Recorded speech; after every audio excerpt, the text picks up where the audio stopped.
Ok, buenas. El día de hoy mi persona Jesús Araujo Peñaranda estaré hablándoles sobre lo que es el trastorno por déficit de atención e hiperactividad, más conocido como TDAH. Ok, en cuanto a la definición de este trastorno, tenemos que es un trastorno del neurodesarrollo caracterizado por un patrón persistente de inatención, hiperactividad y o impulsividad que va a interferir significativamente con el funcionamiento académico, laboral, social o familiar de quien la padezca. Este no es un problema de mala educación como se ha pensado por años, esto básicamente es un mito, ni es falta de interés del paciente, sino un trastorno biológico reconocido en todas las guías internacionales como el DSM-5 y que sus síntomas deben estar presentes antes de los 12 años y que se deben mantener en al menos dos contextos, como por ejemplo casa y escuela y persistir por lo menos durante 6 meses. En cuanto a la epidemiología, hablando de epidemiología, tenemos que este trastorno es uno pues, de los trastornos neuropsiquiátricos más frecuentes en la infancia y que va a afectar aproximadamente entre el 5 y el 7% de los niños escolarizados y que puede llegar a persistir en la adultez, donde entre el 2 y el 3% de los adultos van a mantener síntomas clínicamente significativos. Y es más común en varones durante la infancia, pero en adolescentes y adultos la proporción entre sexos tiende a equilibrarse. Además, existe un fuerte componente hereditario. Se dice que entre el 60 y el 80% de los casos tienen por lo menos un antecedente familiar. Entonces, de suma importancia que cuando nosotros hagamos esta historia clínica de este paciente, siempre busquemos la historia familiar. Ok, en cuanto a la etiología, tenemos que este trastorno de TDAH tiene una base neurobiológica bien establecida y que principalmente va a involucrar una disfunción en los circuitos frontoestrietales y frontocerebelosos, los cuales son responsables de la atención sostenida, la regulación emocional y el control de impulsos. A nivel químico va a existir una hipoactividad de los sistemas dopaminérgicos y noradrenérgicos, especialmente en la corteza prefrontal. Estos déficits explican los problemas para poder planificar, organizar y mantener la atención, inhibir conductas automáticas y controlar la actividad motora. Además, estudios del neuroimagen han demostrado un desarrollo cortical más lento en algunas regiones específicas. Ok, en cuanto a los subtipos, vamos a tener, según el DSM-5, que vamos a tener predominio de desatención, predominio imperativo impulsivo y crisis pues combinada, que es el más frecuente. Y hablando un poco sobre la clasificación de este trastorno, tenemos que se va a clasificar en tres, que va a ser aquel, según el predominio de los síntomas, que el inatento va a ser aquel que va a ser imperativo, impulsivo y combinado, y la presentación pues va a manifestarse como dificultades para concentrarse, olvidar tareas y desorganización. Ahora hablando sobre las manifestaciones clínicas, tenemos que en niños los síntomas de inatención incluyen distractibilidad, dificultad para seguir instrucciones, desorden y problemas para terminar tareas. En cuanto a la hiperactividad, se observa inquietud constante, dificultad para permanecer sentado y necesidad de estar siempre en movimiento. La impulsividad se manifiesta como interrupciones frecuentes, como se mencionaba anteriormente en su etiología, dificultad para esperar turnos, decisiones precipitadas. En adolescentes y adultos, la hiperactividad puede llegar a transformarse en una sensación interna de inquietud más que en un movimiento físico.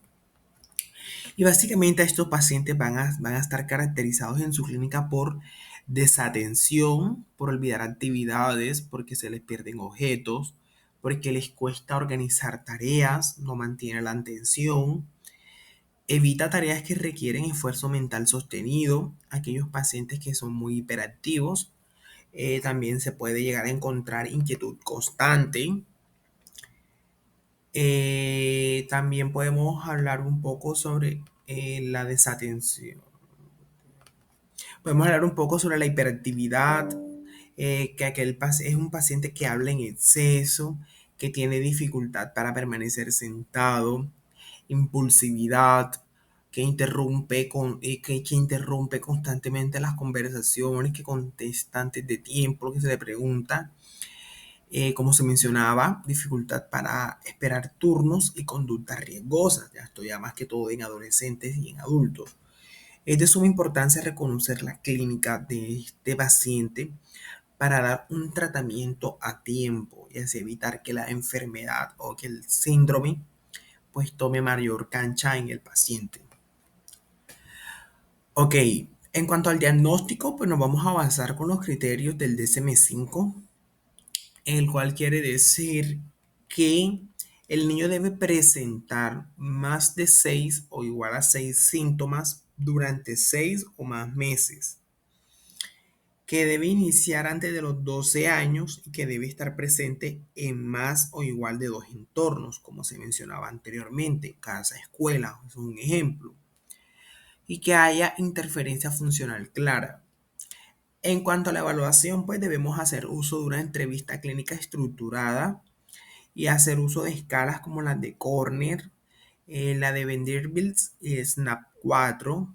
Debemos hacer reporte de padres y maestros y tenemos que hacer un examen físico y evaluación neuropsicológica si es necesario.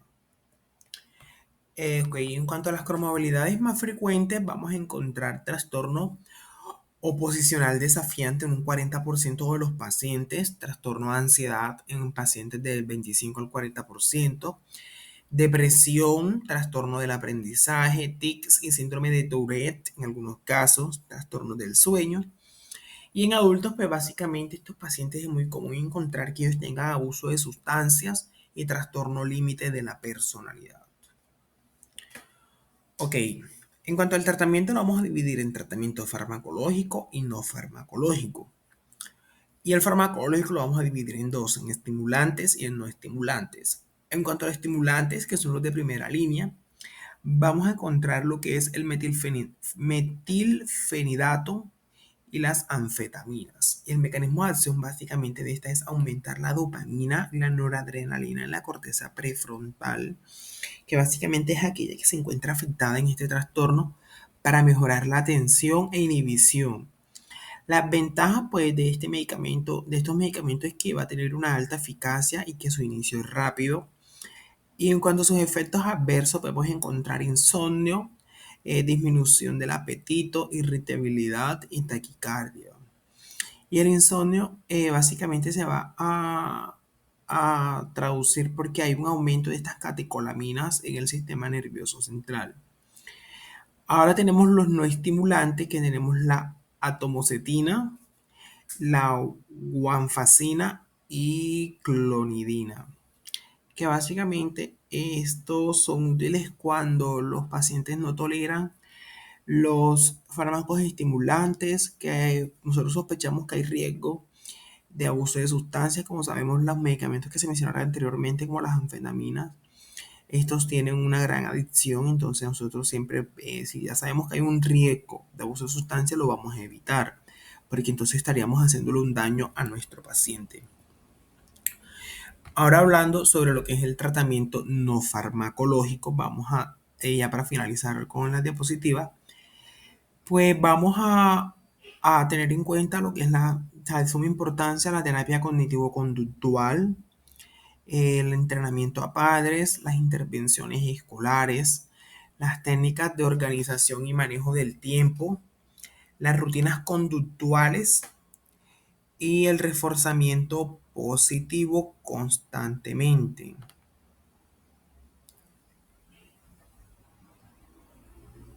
Y en cuanto al pronóstico, pues tenemos que se va a ser variable. En muchos niños los síntomas mejoran con la maduración, pero entre el 40 y el 60% pueden llegar a presentarse en la adultez. Con un tratamiento adecuado, los pacientes pueden llegar, la mayoría de los pacientes pueden llegar a lograr una vida funcional, un buen rendimiento académico y una estabilidad emocional. Básicamente la clave del tratamiento para evitar pues que un mal pronóstico es que el tratamiento el diagnóstico se da a tiempo para darle un manejo adecuado en su momento. Y ya para concluir, tenemos que el trastorno por déficit de atención e hiperactividad es un trastorno complejo, multifactorial y altamente prevalente en nuestra actualidad, pero con un abordaje adecuado, nosotros podemos manejarlo de manera eficaz, comprender la base biológica, su impacto a nivel funcional y las opciones terapéuticas disponibles, lo cual nos permite brindar apoyo efectivo tanto a niños como a adultos que lo presentan. Entonces, muchas gracias. Esto sería todo sobre mi tema.